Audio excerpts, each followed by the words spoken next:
Hello നമസ്കാരം, ഞാൻ രമേഷ് മയ്യ. ഞാനിപ്പോൾ ഉള്ളത് പാപ്പനശ്ശേരി രതീഷ് ഗുരുക്കളെ, അതായത് നമ്മളെ മാവേലി സുധാരൻ ഗുരുക്കളില്ലേ, അയാളുടെ ശിഷ്യനാന്ന് പറയപ്പെടുന്നു. ഒരുപാട് ആളുണ്ട്, നല്ല ചികിത്സയാണ്. ഇപ്പം തന്നെ 100 ആളുണ്ട് ഇവിടെ. ഇന്നത്തെ ഓണാഘോഷ പരിപാടിയിൽ ഒരാളെ നടുവുളുക്കി കമ്പൂരിൽ, അപ്പോൾ അത് കാണിക്കാൻ വേണ്ടി വന്നു. ഏകദേശം ഉച്ചയാന്ന് തോന്നുന്നു.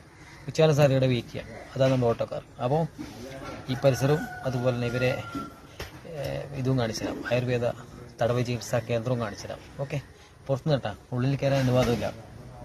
പരമപവിത്രമതാമി മണ്ണിൽ ഭാരതാംബയെ പൂജിക്കാൻ പുണ്യവാ